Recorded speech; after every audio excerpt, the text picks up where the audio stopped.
국호는 살아있다.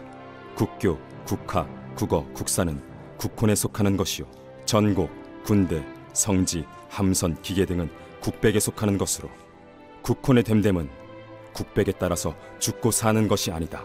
그러므로 국교와 국사가 망하지 아니하면 국혼은 살아있으므로 그 나라는 망하지 않는다.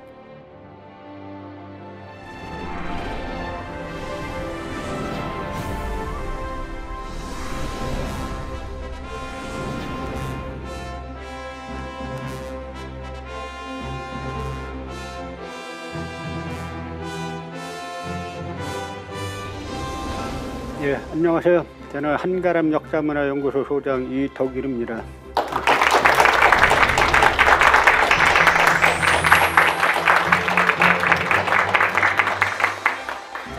오늘은 그 사회주의 운동사에 대해서 살펴보겠습니다. 우리가 사회주의 하면은 사실 이제 남북 분단 상황 때문에 상당히 이제 부정적인 그 인식들이 많이 있었습니다. 그 부정적인 인식이 생기게 된 뭐 여러 요인들이 있죠. 그런데 그 대일 항전기, 일제 강점기 때 사회주의 운동사는 우리가 그 6.25 전쟁 이후에 그 사회주의하고는 좀 이제 달리 볼 필요가 있습니다. 그러니까 우리가 그 전에 그 6.25 그 전쟁, 그 분단으로 하여금 그 분단의 산물인 이제 전쟁이 발생하게 되고 그러면 이제 서로 그 동족 상잔의 비극이 일어나니까 아주 극도로 이제 사회주의 전체를 부정하게 됐는데 일제 강점기 때, 대일 항전기 때 사회주의 운동가들은 사실은 이제 민족주의자나 아나키스트 못지않게 그 일본과 비타협적으로 철저하게 싸웠던 이제 그런 분들이기 때문에 우리가 그 이 운동사도 결코 이제 그 지워버려서는 안 되는 그런 역사입니다. 그런데 사회주의 운동사를 공부하다 보면 이 갈래가 너무 복잡해요. 그래서 사실 이 갈래 잡기가 상당히 힘든 쪽이 이쪽이 이제 사회주의 운동사인데요. 이게 계보가 지역도 넓고 계보도 상당히 복잡합니다. 그래서 큰 틀을 먼저 그 이해를 돕기 위해서 이제 한두 가지 말씀드리면 그 첫째로 전 세계 사회주의 운동사는 항상 이제 두 파가 있어요. 하나는 자생적인 사회주의자들, 그 나라에서 스스로 발생한 자생적인 사회주의자들이 있고 또 이들을 갖다 이제 국내파라고 말한다면 또 하나는 이제 국제파라고 부를 수 있는 사회주의 세력들이 하나 있는데 이쪽은 뭐냐면 코민테른이라고 제3국제공산당이 있어요. 이 코민테른의 직접적인 영향력 아래에 있는 이쪽 세력을 갖다가 국제파라고 볼 수가 있습니다. 그럼 비단 한국뿐만 아니라 그 전 세계 사회주의 운동사가 대부분 비슷한 경로를 겪는데 대부분 이제 국제 사회주의 운동사를 보면은 국제파가 많이 이깁니다. 그런데 국내파가 이긴 곳이 그 예전에 유고슬라비아의 티토 대통령이라고 있었는데 이분이 이제 국내파고 그다음에 베트남의 호지명 같은 경우도 이제 국내파라고 볼 수 있고 또 중국의 모택동 같은 경우도 이제 국내파라고 볼 수 있죠. 이들은 각각 이 코민테른의 명령을 받고 활동했다기보다는 코민테른과 관계는 있지만 자기네 민족 내부에 국가 내부에서 사회주의 혁명을 성공시킨 이제 그런 세력이라고 볼 수가 있습니다.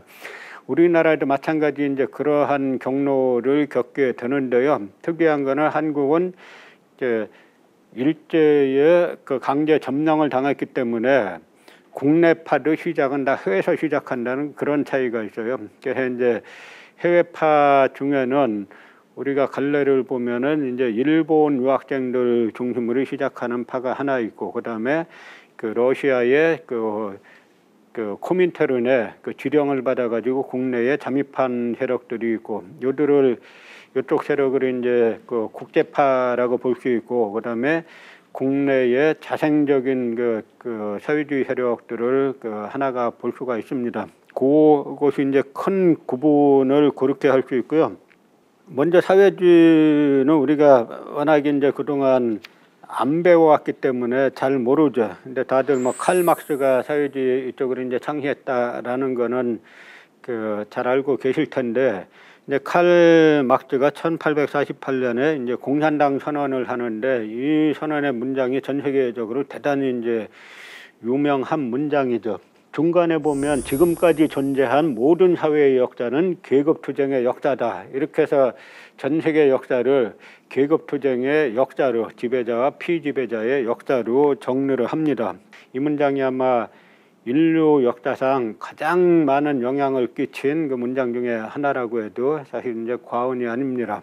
이것과 더불어 칼 막스의 아주 유명한 말이 뭐가 있냐면, 지금까지 철학자들은 세상을 해석해 왔을 뿐이다. 중요한 것은 세상을 변혁시키는 것이다. 라고 하는 이 문장도 아주 세계로 움직인 문장 중에 하나죠. 그러니까 칼 막스를 보면 한 지식인의 머릿속에서 나온 사상이 얼마나 그 세계 역사를 바꿀 수 있는가를 보여주는 건데요. 사실 칼 막스는 그 유태인입니다. 그러니까 유태인이기 때문에 뭐 독일 사람이기도 하지만, 독일은 사실 막스 베버를 비롯해서 뭐 이게 칸트를 비롯해 대부분 관념론의 나라인데, 관념론의 철학을 갖다 거꾸로 뭐 유물로 뒤집어 본 것이 이제 막스의 유물 철학이라고 볼 수 있는데, 그 유대인으로 자랐기 때문에 유대인이 많은 또 억압을 받지 않았습니까? 그런 쪽에서 이제 막스가 유대인이었던 것도 막스가 사회주의 사상을 만들게 된 하나의 이제 중요한 요인이 된다고 볼 수가 있습니다.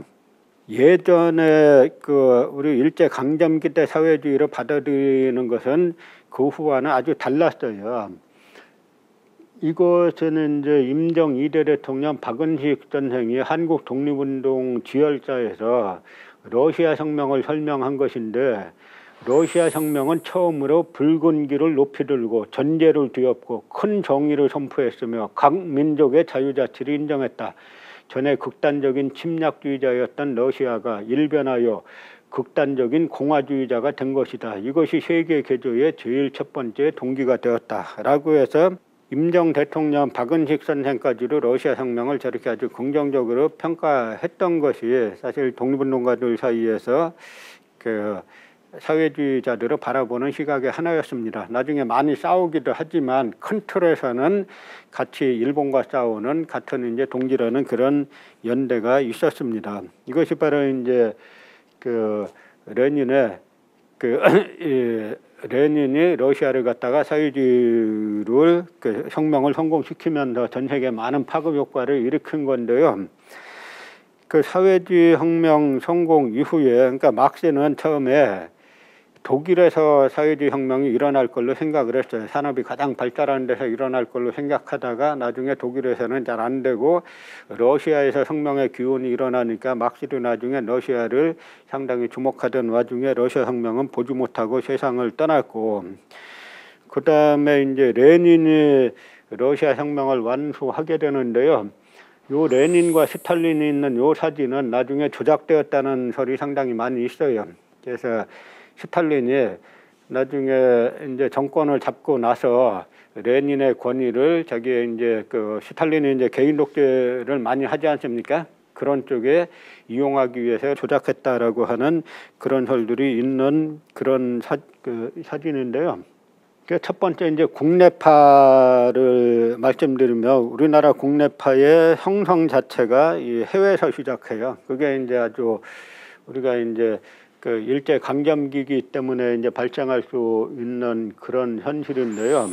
1918년 그 러시아에서 만주 북단 하바로프스크에서 조선혁명가 대회가 열리는데 이때 이제 이 참석자들 중에 민족주의자가 있고 민족적 사회주의자가 있고 한인 볼셰비키가 있는데 이 볼셰비즘을 받아들일 거냐 말 거냐를 가지고 갈라집니다.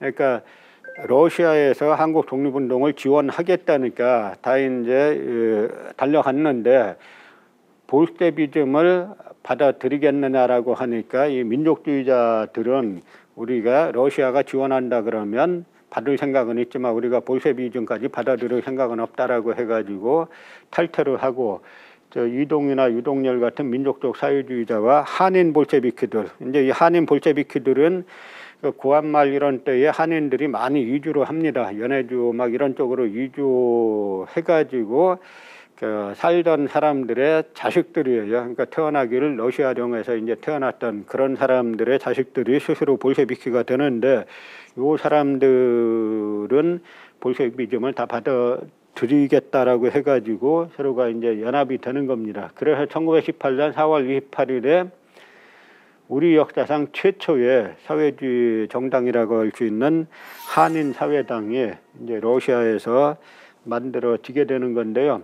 한인 사회당이 만들어지고 나서 얼마 안 있어가지고 국동 내전이 발생합니다. 그러니까 1차 세계대전에 체코군이 참전을 했는데 그 1차 세계대전 끝나고 난 다음에 이 체코군이 항복을 했는데 이 체코군을 구하겠다는 명목으로 여러 열강들이 개입을 합니다. 일본도 개입을 하는데 그래서 이제 체코군의 무기나 이런 것들이 열강이 가담을 하면서 이 연해주 지역, 블라디보스톡 이쪽 지역에서는 짜르를 지지하는 이미 사형당한 러시아 황제 짜르를 지지하는 세력이 상당히 강해져요. 그래서 일시 저쪽은 다시 이제 백위군이라고 불리는 짜르 세력들이 점령을 하게 되는데 그래서 이제 민족적 사회주의자들하고 한인 볼셰비키들이 백위군들에게 체포가 됩니다. 그래서 이 사람들이 심사해가지고 한인들은 대부분 석방시켜요. 왜냐하면 우리는 러시아 내전하고 상관없고 우리는 한국 독립운동을 하기 위해서 온 사람들이라고 하니까 대부분 석방시키는데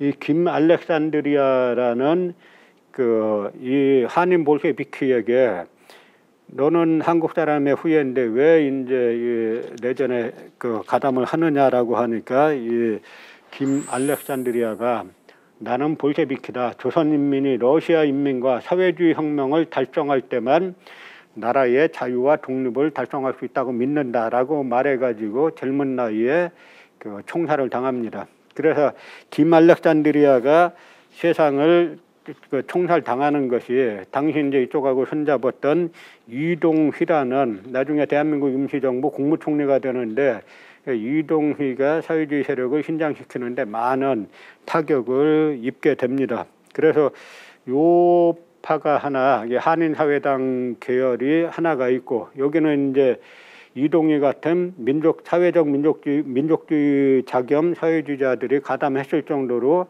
이 민족주의 성향이 강한 쪽이죠.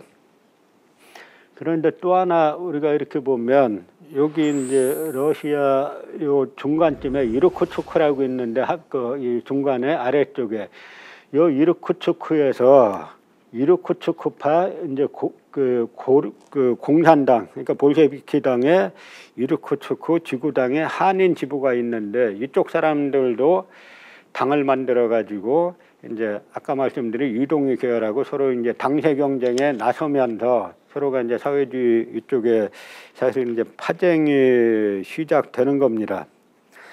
근데 이런 말 이르쿠츠크파니 이런 말들을 잘 이제 처음 들어 보잖아요. 그러니까 우리가 생각할 건 한국 공산주의 운동의 기원이 저 뭐냐면 러시아에서 시작했다라고 하는 건데 그래서 아까 처음에 이동희 계열의 민족적 사회주의자 그룹이 만드는 게 나중에 상해로 내려와서 만드는 게 상해파 고려 공산당이 돼요. 그러니까 이 상해파 고려 공산당은 이 임시정부 국무총리 이동희 중심 계열이니까 이 사람들은 사실 공산주의 성향보다는 우리 빼앗긴 나라를 되찾기 위한 수단의 하나로 러시아의 지원을 받기 위해서 이 사회주의를 표방했다라고 봐도 이제 과언이 아닐 정도죠. 그래서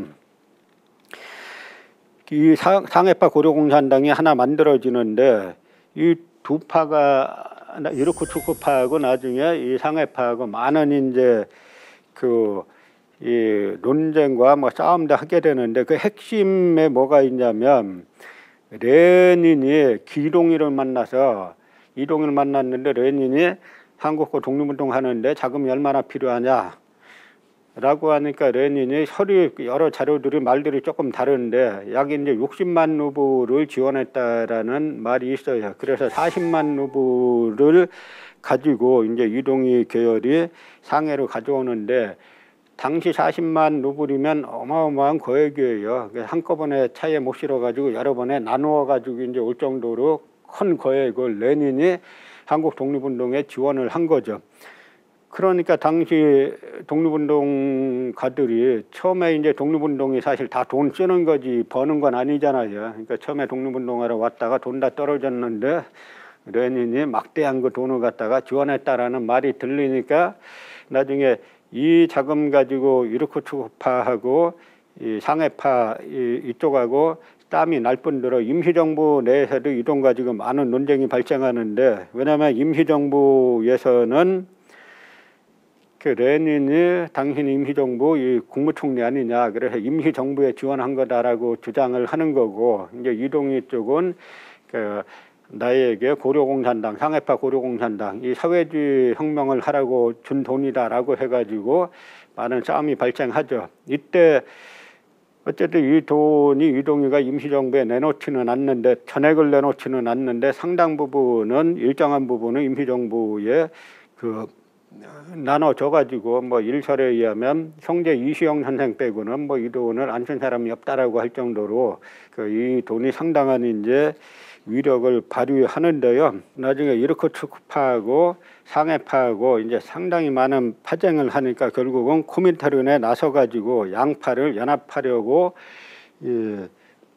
고려공산당 연합대회를 열었는데 결국은 이제 통합에 이르지 못하고 각자 이제 끝까지 통합에 이르지 못하고 이제 결렬되면서 두 파가 계속해서 이제 논쟁을 하게 됩니다. 그러니까 코민테른이라는 제3국제공산당에서는 양파를 전부 다 해체시키고 코민테른의 제3국제공산당 극동부 산하에 꼬르비로라는 걸 만들어요. 꼬르비로가 고려국이란 뜻이에요. 꼬르비로가 이제 러시아어로 고려국이란 뜻인데 여기에서 뭘 하냐면 이제 이 국내에 이제 당을 만들어라라고 하는 건데요.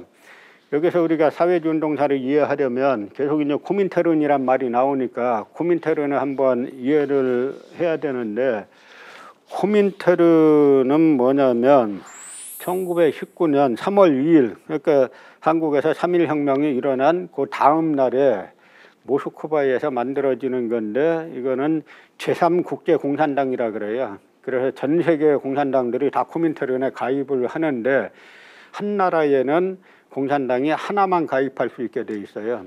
그래서 이제 코민테른의 지부로 승인이 되면 예를 들어서 일본 공산당이 그 코민테른의 일본 지부로 승인이 되면 일본 내에서는 그 공산당은 그거 하나밖에 없게 되는 겁니다. 그 조선에서도 조선공산당 하나가 승인을 받게 되면은 공산당이 그거 하나밖에 없게 되는 거라 이 코민테른의 가입을 정식당으로 가입을 하느냐 못하느냐는 상당히 그 당시에 어떻게 보면 사회주의자들의 사활이 걸린 문제예요. 왜냐하면 코민테른에 가입을 하게 되면 인정을 받게 되면 코민테른에서 그 예산도 일정 부분 나오죠. 그렇기 때문에 당시 이제 독립운동가들이 아주 이제 극심한 탄압 쪽에서도 가장 어려운 거는 사실 활동 자금의 문제인데 코민테른의 그 인정을 받게 되면은 지부로 인정을 받게 되면 자금 문제도 일정 부분 해결이 되기 때문에 서로 이제 여기에 가입하려고 이 국내파, 국제파가 많은 이제 사실 이제 파쟁을 하게 되는 건데요. 이게 이제 코민테른 회원증인데 코민테른 회원증이 있으면 러시아에서는 사실은 뭐 열차도 무료, 뭐 이제 호텔 잠자는 것도 무료, 식당도 무료 이렇게 되기 때문에 저 당시에는 코민테른에 가입하고 회원증이 있다라고 하면은 상당한 이제 힘이 될 수밖에 없는 이제 그런 구조인 거죠. 그래서 해외 기원 중에 하나는 또 이제 일본인데, 일본의 기원은 제가 이제 아나키즘 독립운동론 말할 때 대략 말씀드린 그 노선하고 이제 비슷한 겁니다. 그러니까 처음에는 조선고학생 동호회로 시작했다가 이게 그 아나키스트들은 그 흑우회, 그 아나키즘의 색깔이 검은색이니까 흑우회를 만들고, 그 다음에 그 볼셰비즘을 주창하는 사람들은 북성회, 북쪽의 벼르니까 러시아를 말하는 거죠. 이 북성회를 만들면서 둘로 이제 갈라지게 되는데, 둘로 갈라져 가지고 그 활동을 하게 되는 건데요. 북성회가 그 국내에 귀국해서 강연회 같은 거 할 때 일본 공산당 사람들을 초청해 가지고 같이 강연회를 하게 되는데, 그래서 이제 1924년도 11월에는 이 북풍회라는 게 만들어져요. 북풍도 말하자면 러시아 사회주의 바람이 이제 한번 불어가지고 한국도 쓸어버릴 것이다라고 하는 그런 의미에서 그 북풍회라는 이 조직이 일본 유학생들 중심으로 만들어집니다. 그러니까 우리가 지금 그 한인사회당, 이동희의 민족적 사회주의자 그룹이 만든 한인사회당에서 나온 상해파 고려공산당이 하나 있고, 지금 일본 유학생들이 만든 사회주의 조직으로 북성회, 북풍회가 하나 있게 되는 거죠. 또 하나는 이제 화요회라는 것이 있는데, 화요회는 왜 화요회냐면 막스의 생일을 찾아보니까 막스의 생일이 화요일이에요. 그래갖고 이제 막스의 생일 날짜를 찾아갖고 화요회라는 이름을 만드는데, 이 화요회 사람들은 주로 코민테른에서 직접 명령을 받고 국내에 잠입해서 공산당을 만들고 공산 청년 조직을 만들라는 명령을 받고 지령을 받고 국내에 잠입한 사람들이 만드는 그런 조직인데요. 이 사진을 보면은 이게 모스크바 그 국제공산대학의 그 동창생들 사진인데, 여기에 박헌영과 김다냐 사진이 앞에 있고, 그 둘째 줄에는 박헌영의 부인이 되는 주세죽이 있고, 저 제일 뒷줄에 세 번째 줄에 동그라미 친 인물은 누구냐면 그 베트남의 호지명이에요.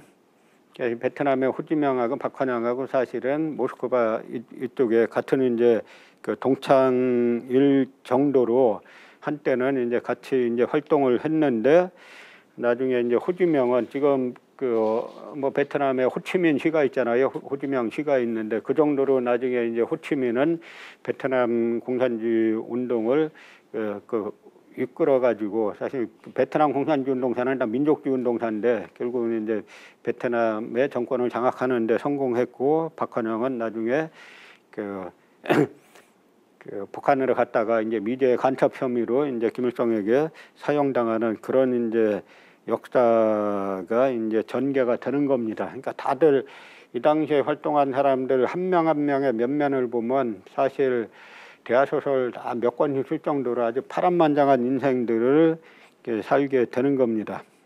또 하나 이제 국내파 사회주의 세력을 보면은 좀 복잡하죠. 벌써 뭐 여러 계보들이 나오니까 복잡한데,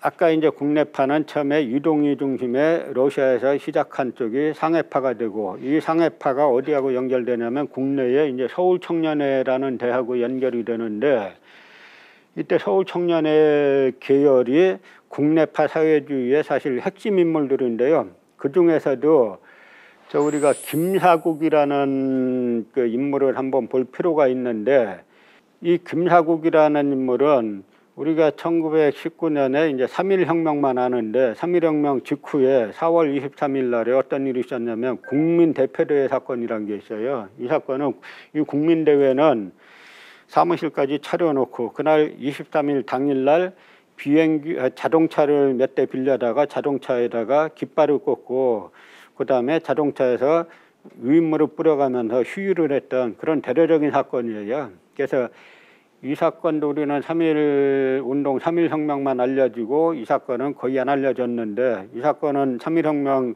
그 다음 달에 또 이제 이런 운동을 일으키니 이제 대단히 중요한 사건인데, 이것도 앞으로 다시 이제 재조명돼야 될 사건이고요. 이 대회를 주도했던 김사국이라는 인물이 그 1년 6개월 복역하고 나와가지고 뭐를 하냐면 복역하고 나와가지고 청년회를 먼저 이제 장악을 합니다. 왜냐하면 전국 각지에 이 당시에 보면은 1920년도에 전국 각도의 청년회가 251개였는데 1921년에는 446개로 아주 급격하게 늘어나요. 그래서 김사국은 전국 각지에 수백 개에 달하는 이 청년회를 묶어서 큰 조직으로 만들고 이 조직을 기반으로 공산당을 만들겠다라고 하는 그 목적을 가지고 청년회를 운동을 하는데, 그래서 처음에 이 김사국이 만드는 것이 어쨌든 이제 조선청년회 연합회라는 것을 만들고, 그 다음에 서울청년회 연합회라는 것을 만드는데, 그리고 이제 서울청년회라는 것을 또 만들게 되는데요. 여기에서 뭐냐면 서울청년회라는 것은 여러 조직이 섞여 있는 거예요. 민족주의 세력, 사회주의 세력, 뭐 김사국 세력, 여러 세력이 섞여 있는데, 결국 핵심은 아까 제가 이제 말씀드린 것처럼 이 김사국이라는 인물이 전국 각지의 청년회를 다 모아서 큰 조직을 만들고, 이 조직의 주도권을 장악해가지고 그걸 기반으로 그 당을 만들어서 이걸 코민테른에 가입시키겠다라고 하는 게 이 김사국의 기본적인 이제 계획인데요. 그런데 처음에 이렇게 뭐 조선청년회 연합회를 만드니까 그 조선청년회 연합회에는 민족주의 계열 사람들이 훨씬 더 많아요. 예, 그럴 수밖에 없게 되어 있죠. 이제 사회주의는 들어온 지 얼마 안 됐고 민족주의는 워낙 이제 뿌리가 깊기 때문에 민족주의 세력들이 많은데, 그래서 이제 그 김사국 이쪽 사회주의 계열에서 청년회 연합회 내에 민족주의 계열을 들어갔다가 내쫓는 축출운동을 하는데, 아무나 내쫓는 게 아니라 이 개량주의적 민족주의자들, 그러니까 민족주의 계열도 두 파가 있어요. 국내에 하나는 비타협적 민족주의자들. 이게 비타협적 민족주의자들은 뭐냐면 일본하고는 타협할 수 없다. 그러니까 일본하고는 일체의 타협을 거부하고 결국 우리는 완전한 독립을 쟁취해야 된다라고 하는 게 비타협적 민족주의자들이고, 또 하나 개량주의적 민족주의자들이 있어요. 이 사람들은 일본의 지배를 인정하는 속에서 일본으로부터 자치권을 좀 얻자든지 하는 뭐 그런 이제 운동들을 하는데, 그러니까 이쪽 비타협적 민족주의자뿐만 아니라 이 사회주의자들도 청년회 연합회 내에 개량주의 민족주의자들을 이제 축출하는 그런 작업들을 하는데요. 첫 번째는 이 안학이라는 인물 퇴진 운동을 하는데, 안학이 조선청년회 연합회 교무위원인데, 이 안학이 아성의 청년회 사업이라는 글을 쓰는데, 이 우리가 청년회를 만든 이유는 뭐냐면 정치활동이 아니라 수양사업, 개인 수양을 하기 위해서 청년회를 만든 것이다. 이제 이렇게 주장하는 글을 써요. 그러니까 김사국이 뭐냐면 이 말도 안 되는 얘기 하지 마라. 우리가 결국은 이게 뭐냐면 준비론이에요. 우리가 열심히 준비해가지고 실력을 기른 다음에 독립해야 된다라고 주장하니까 김사국이 뒷사람이 나가면 앞사람은 더 나가지 않느냐 하는 이야기입니다. 우리가 토끼와 거북이 우화가 있잖아요. 근데 토끼가 잠을 잤으니까 그렇지, 토끼가 잠을 안 자고 천천히라도 가면 거북이가 따라갈 수가 없잖아요. 그러니까 이 김사국이나 이쪽 논리는 우리가 실력 양성하면 일본은 가만히 있느냐, 그건 영원히 안 되는 거다라고 하면서 즉각적으로 일본하고 싸워가지고 이 독립을 쟁취해야 된다라고 이제 주장을 하니까 뭐 젊은 사람들이 볼 때나 보통 사람들이 볼 때 이 김사국 말이 더 맞는 것 같잖아요. 그래서 결국 안학이 청년회 연합회에서 이제 퇴진을 하게 됩니다. 그 두 번째로 이제 김윤식이라는 인물이 세상을 떠나는데, 이때 김윤식은 누구냐면 박영효와 함께 아주 친일당의 영수예요. 그래서 그 일본이 대한제국을 점령했을 때 이때 이제 김윤식에게 자작의 자규를 줍니다. 그러니까 자작의 자규면 상당히 높은 자규예요. 그러니까 자작의 자규를 받았는데, 이제 3.1 혁명이 일어나니까 이 김윤식은 일본에다가 우리 조선을 독립시켜달라는 독립청원서를 제출을 해요. 그래서 이제 일본이 자기를 박탈하죠. 그랬더니 이때부터 이락이 이제 사실은 계속 그 인생 노선 전체를 보면 친일 노선을 걸었는데 3.1혁명 때 자기가 한국을 독립시켜달라고 하는 청원서를 제출하고, 그러니까 독립청원과 독립선언은 아주 다른 겁니다. 우리가 3.1혁명 때 어떤 일이 있었냐면 그 천도교 쪽에서는 독립선언을 하려고 했고 개신교 쪽에서는 독립청원을 하려고 했어요. 그게 뭐가 다르겠어요? 독립선언은 자기가 주체가 돼가지고 선언하는 거예요. 근데 독립청원은 저쪽에다가 독립시켜 달라고 청원을 하는 거죠. 그래서 이제 천도교의 이제 손병희 선생이 개신교 쪽을 설득해가지고 다 같이 이제 독립선언을 하게 되는 건데요. 어쨌든 김현식이 일본에 독립청원서를 제출하니까 일본이 자기를 박탈해가지고 하고 나니까 이제 동아일보 계열에서 이제 민족개량주의 계열인 동아일보 계열에서 김현식을 갖다 사회 원로로 상당히 이제 떠받들게 되는데, 그래서 김현식이 22년 1월 달에 세상을 떠나니까 동아일보에서 대대적인 장례위원회를 구성해서 사회장을 치르겠다라고 하니까 이 서울청년회의 김한이 글을 발표하는데 귀족사회를 매장하자, 자본주의적 계급을 타파하자, 명사벌을 박멸하자, 사회계량가를 매장하자라고 하는 아주 강력하게 사회장을 반대하는 글을 쓰면서 결국 이제 동아일보 계열에서 그 유족들이 사회장을 하길 원하지 않는다라는 명목으로 김윤석 사회장을 취소를 합니다. 그래서 이제 서울청년회 계열에서 안학을 퇴진시키고 이제 김현식의 사회장을 반대하면서 상당한 이제 호응을 얻게 돼요.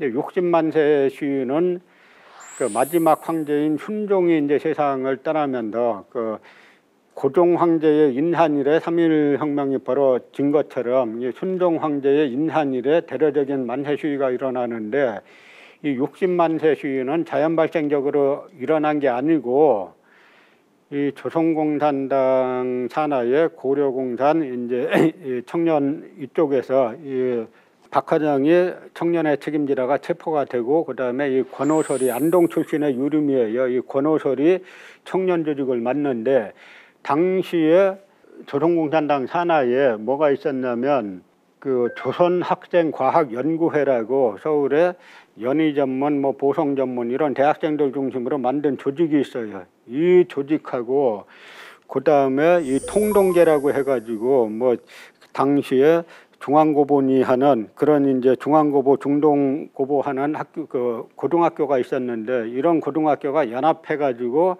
일으키는 게 이제 60만세 시위인데요. 이때도 그 마찬가지로 이 3.1 혁명 못지않은 전국 대대적인 이제 운동을 일으키려고 했는데, 중간에 어떤 일이 발생했냐면 오사카에서 중국 위조 화폐 사건이 발생해요.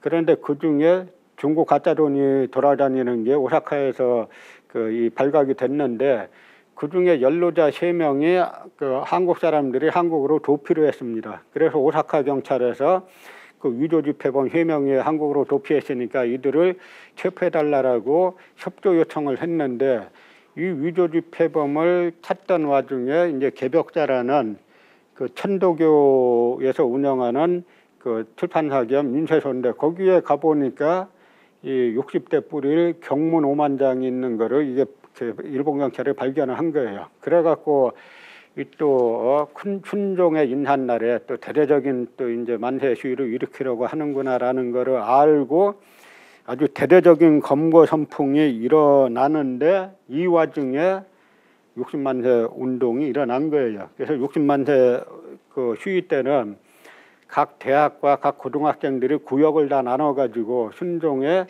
그 이제 시신을 쉬는 대가가 가는 곳마다 이 학생들이 만세 부르고 삐라 뿌리고 막 해가지고 그 큰 사건으로 번졌는데, 사실은 오사카의 그 위조 집회범 이 사건만 없었으면은 원래 규모보다 훨씬 더 크게 이제 벌어졌을 그런 사건들입니다. 그러니까 어쨌든 60만세 시위는 우리가 학교에서 가르칠 때 사회주의란 말은 하나도 안 하고 그냥 만세 시위가 있었다라고만 가르치는데, 사실 그러면 문제가 있는 거죠. 우리가 3.1혁명을 이 천도교계 순병이 중심의 천도교계, 그다음에 이승원 중심의 개신교계, 그다음에 그 판용원 중심의 불교계가 연합해서 주도한 사람이 있는 거잖아요. 한 것처럼 이쪽도 그 주도한 쪽이 있는데, 그래서 이 권오설, 이 사진 보면 아주 건장하게 생겼잖아요. 근데 일본의 감옥이라는 것은 들어가면은, 일본 감옥 들어가면 5년 이상 버티기는 힘들어요. 뭐 겨울에 난방도 안 해주죠, 옷도 안 주죠, 뭐 해가지고, 심지어는 뭐냐면 일본에서 이제 간수로 있다가 퇴임할 때가 되면은 한몫 떼어 먹으라고 간수 형무소장으로 보내요. 그러니까 한 1, 2년 하다가 가는 건데, 그럼 형무소 소장 하면서 거기 있는 걸 온갖 착복을 해가지고 한몫 한 재산 벌어가지고 나가는 건데, 죄수들에게 배정되는 식사량이나 옷 이런 게 다 형편없잖아요. 그중에 대다수를 떼어먹으니까 얼마나 형편이 없겠어요. 그래서 옥중투쟁이 많이 발생하고, 그래서 일제 감옥에 갇히면은 전 세계에서 가장 열악한 감옥이 일제 감옥인데, 영국은 예를 들어서 인도를 점령했지만 그 네루가 영국 감옥에서 자기 딸에게 쓴 게 세계사 필력이잖아요. 일제는 그게 전혀 허용이 안 되는 거예요. 그러니까 영국이 뭐 인도 통치한 게 나쁜 짓이지만 영국이 인도인들에게 한 것보다 100배 더 극악하게 한 게 일본의 이제 식민 통치라는 겁니다. 그래서 권오설도 26년에 체포돼 가지고 건장하게 생겼는데 4년도 못 버티고 감옥에서 폐렴으로 세상을 떠납니다. 왜냐하면 난방 자체를 안 해주니까 감기 한번 걸리면은 죽게 되는 건데, 감옥도 함흥 뭐 이런 쪽으로 돌리잖아요. 함흥이나 신의주나 이런 쪽으로 돌리면은 겨울에 살 수가 없게 되는 거라 그렇게 이제 세상을 떠나게 되는 거고요. 그래서 당시에 이 조선공산당은 만들어진 지 얼마 안 돼 가지고 곧바로 일본 경찰에게 수백 명씩 체포가 돼서 고문당해서 죽고 하면서 계속 무너지는 거예요. 그러다가 1926년 와중에 가면 어떤 일이 발생하냐면, 이 사회주의 세력들이 민족주의 세력들과 연합해서 민족 단일당을 하나 만들자. 우리가 일본을 구축해야 되는데 이 민족주의와 사회주의가 연합해가지고 당을 하나 만들자라고 하는 운동이 그 화요회 계열에서도, 조선공산당 계열에서도 발생하고, 그다음에 서울청년회 계열에서도 같이 일어납니다. 그래가지고 만들어지는 것이 결국 이제 신간회라는 건데요. 이 당시 사회주의자들하고 그다음에 비타협적 민족주의자들하고 연합해서 만드는 민족 단일 전선이에요. 회장은 민족주의자인 이상제고 부회장은 사회주의자인 홍명인데, 강령을 보면 저게 이제 일본의 허용을 받아 갖고 한 거기 때문에 용어가 상당히 순화가 된 겁니다. 우리는 정치적, 경제적 각성을 촉진함, 이 정도로 이제 부드럽게 쓴 거고, 2번째 우리는 단결을 공고히 함. 이 말은 뭐냐면 우리는 사회주의와 민족주의가 단결하겠다 하는 그런 이야기예요.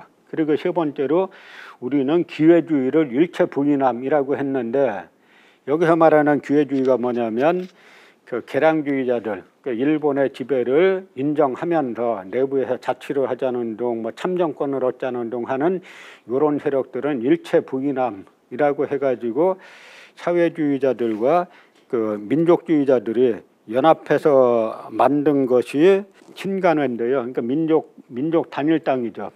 그런데 이 신간회는 만들어진 지 얼마 안 돼가지고 여기 27년에 만들어졌는데 28년 말에 국내외에 지회가 143개나 되고 3만여 명의 회원을 확보할 정도로 아주 이제 강고한 민족의 좌우와 우가 연합한 그런 조직이 만들어지는 겁니다. 그러니까 우리가 지금 사실 남북 간 대화하고 막 이제 우리가 서로 이질적인 체제에서 대화를 하잖아요. 그러니까 우리가 다 이런 전통들이 있어요. 우리가 일제 강점기 때 이 신간회 같은 좌우합작 이런 조직을 만든 것처럼, 그거는 이제 같은 민족주의 이 한국 공산주의 운동하는 사람들도 다들 그 계보를 굳이 말하면 민족주의 좌파 계열들이에요. 그래서 이제 이쪽들과 이제 비타협적 민족주의자들이 연합해서 이제 신간회를 만들어 가지고 이제 활동을 하게 되는 겁니다.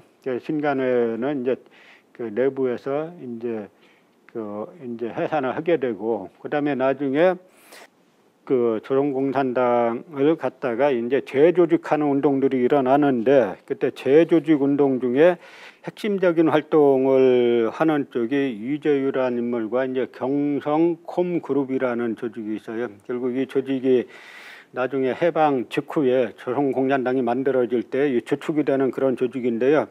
이 이재유라는 인물도 뭐 거의 잘 이름 못 들어보셨잖아요. 근데 일제강점기 때 대단히 유명했던 인물이에요. 이 인물은 이 이재유는 일본 경찰에 체포됐다가 탈출하고 탈출하는 것도 대단히 이제 이게 뭐 선전의 규제인데 보니까 잡혀가서 보니까 이 경찰 중에 일본인 순사 중에 하나가 약간 이제 서해주의 성향 있는 인물이 있었어요. 그래서 이 인물은 막 설득해가지고 결국 이제 탈출했다가 다시 잡히기도 하고 그 다음에 당시에 그 성대 뭐 교수 사건이래 가지고 경성대 교수 중에 뭐 미야케라고 그 이 경성대 일본인 교수가 있는데 일본인 교수도 사회주의자죠. 그래서 이재유가 그 경성대 교수 집 현관에 그 굴을 파고 그 굴에서 뭐 숨어서 이렇게 활동하면서 조직을 막 확장하는 그 정도로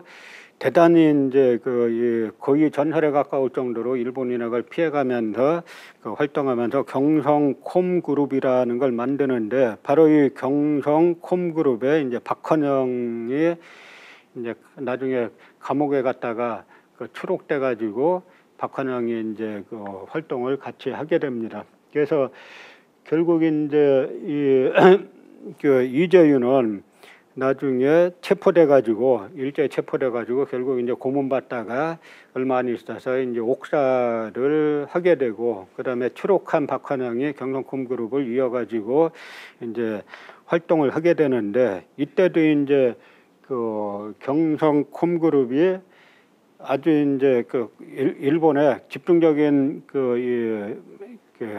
말하자면 이제 수사를 받는데 경성콤그룹은 이제 특징이 뭐냐면 나중에 화요회인 뭐 권오직뿐만 아니라 박헌영 권오직뿐만 아니라 서울상해파라고 하는 이제 서중석 같은 인물도 다 참여해가지고 나중에는 우리가 이 조선공산주의 운동의 여러 파벌을 이야기했잖아요. 이 파벌들이 나중에 1940년대 가면 경성콤그룹으로 거의 다 이제 통합이 됩니다. 이때 이제 박헌영은 일제가 이제 하도 이제 1940년 11월에 여러 이제 또 사건 일으켜서 여러 사람들이 잡혀가죠. 그러니까 광주로 내려가 가지고 벽돌공장 인부로 가장해서 이제 조직을 확대를 하게 되는데 이 3차 조선공산당의 당수였던 김철수라는 분이 남긴 짤막한 자서전이 있어요. 전북 보안본인데 뭐 본대로 들은 대로 해가지고 거기에 보면은 감옥에 갇혀 있는데 잡혀왔다 그러면 경성콤그룹이라는 거예요. 그래서 이쪽이 주도권을 나중에 장악하는 거 그렇게 싸웠기 때문이고 또 하나는 그 얘기를 씁니다. 자기가 나이가 좀 많으니까 감옥에서 잠시 운동하는 시간에 박헌영을 만나가지고 당신은 젊으니까 전향서 쓰고 나가가지고 활동하라 그러니까 이 박헌영이 선배가 나한테 어떻게 그따위 말을 할 수 있냐 그러면서 이제 버럭 이제 화를 내더라고 하는 그런 구절들이 김철수라는 3차 당수의 이제 자서전에 나와 있는데요. 그래서 결국은 이제 이쪽 이 경성콤그룹 이쪽 사람들이 지하에 내려가서 일본이 망할 때까지 계속 이제 이쪽은 활동을 계속 하게 되죠. 그러니까 나중에 일본이 망할 때까지 끝까지 이제 활동하는 세력들은 민족주의자 중에서는 비타협적 민족주의자들이 결국 이제 일본의 회유를 안 받고 그러니까 나중에 일제 말기에는 일본에서 무슨 법을 만드냐면 사상범 예방 구금령이라는 게 있어요. 그게 뭐냐면 예방 구금입니다. 그러니까 아무 죄가 없어도 요거 좀 눈빛이 안 좋네라고 하면은 잡아다가 2년을 살릴 수 있어요. 그러니까 2년 후에 또 심사해가지고 아직까지도 눈빛이 아주 불량한 애라고 하면 2년씩 계속 죽을 때까지 감옥에 가둘 수 있는 그런 법을 만들기 때문에 이때는 우리가 보통 뭐 어떤 법이란 게 어떤 악법이라도 악법을 저질렀을 때 잡아가는 게 법이잖아요. 이때는 아무런 행위를 안 했어도 사상범 예방구금령이니까 그 예방구금령으로 무수히 많은 사람들 잡아갈 때이기 때문에 이때 일제 말기에 싸운다는 것은 우리가 지금 상상하는 것과는 아주 다른 환경이에요. 이런 다른 환경에서 비타협정 민족주의자들이 그 일본의 그 타협을 거부하고 타협 거부하면 나중에는 배급제인데 배급에서다 배제가 되죠. 그러니까 먹고 살기도 이제 힘들어지는 건데 그런 속에서 끝까지 저항했던 비타협정 민족주의자들이 있고 그 다음에 이 경성 콤그룹 이쪽 사람들은 그 와중에 계속 체포가 되면서도 계속 이제 활동을 하다가 1945년 이제 8월 15일 날 그 해방을 맞이하게 되는 겁니다. 결국 이제 해방을 맞이해가지고 그다음에 해방을 맞이하니까 곧바로 여러 이제 조직들이 생기는데 결국 이제 공산주의 쪽도 하나는 이제 장안파라고 해가지고 서울에 이제 지금 서울역 근처에 장안빌딩이라고 있었는데 여기에서 8월 16일 날 바로 당을 만들어요. 장안파 조선공산당.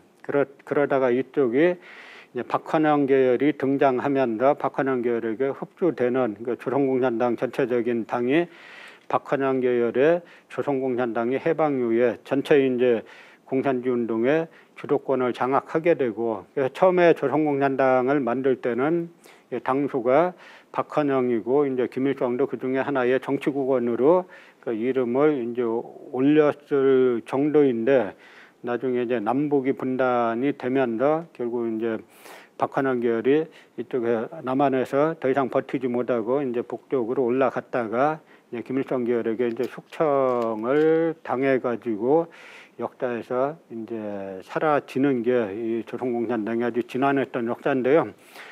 제가 짧은 시간에 무수히 많은 말씀을 드렸는데 이쪽들도 결국은 나중에 우리가 그 6.25 전쟁 때 6.25 전쟁에 그 이쪽에 남침에 책임 있는 사람들도 이제 있기 때문에 이 부분을 갖다 우리가 나중에 어떻게 이런 부분들을 해석을 하고 그러니까 일제강점기 때 아주 치열하게 일제와 싸운 거는 사실인데 가장 어떻게 보면 가장 치열하게 싸운 세력 중에 하나인데 결국 이제 나중에 분단 상황 속에서 서로 동족상잔의 비극이 또 전개됐기 때문에 이런 부분들을 갖다 나중에 어떻게 우리가 서로 통합적인 역사관을 가지고 통합적인 역사관이라는 게 무조건 좋다라는 역사관은 아니에요. 통합적인 역사관은 잘잘못을 가리고 그 선에서 이제 우리가 잘잘못을 가린 선에서 통합할 수 있는 세력하고는 통합하는 게 통합적인 역사관인데 그런 역사관을 가지고 우리가 독립전쟁사를 인식할 것인가 하는가가 큰 문제입니다. 그러니까 우리가 지금까지 사실은 우리가 독립운동사를 가르칠 때 민족주의에서도 아주 협소한 부분만 가르쳤어요. 소위 이제 애국계몽이라든지 뭐 이런 부분들만 자세하게 가르쳤고 아까 제가 처음에 제국에서 민국으로 말씀드릴 때 그 참의부계를 했던 사이토 총독의 배에다가 수백 발의 총탄을 쐈던 그런 사건들까지도 안 가르쳤을 정도니까 그러니까 이제는 그런 묻혀졌던 민족주의 역사도 다시 복원을 해야 되고 그다음에 아나키즘의 역사, 사회주의 역사 이것들을 갖다가 다 큰 틀에 우리 독립운동의 세 계열 그러니까 민족주의 계열의 독립운동사, 아나키즘 계열의 독립운동사, 사회주의 계열의 독립운동사를 다 같이 독립운동의 범주에 이제 집어넣되 나중에 이제 사회주의 계열과는 6.25 전쟁이라는 큰 이제 서로의 아픔을 겪었기 때문에 이 부분의 상처를 어떻게 이제 해소할 것인가라는 문제는 지금 우리가 당장 결론 내릴 수 있는 문제는 아니고 많은 이제 고민을 해가면서 이 세 종류의 이 세 흐름의 세 노선의 독립운동을 우리가 다 같은 독립운동 노선에 포괄시키는 그런 이제 원년이 돼야 될 것으로 이제 생각을 한다는 말씀으로 오늘의 강의를 마치겠습니다. 고맙습니다.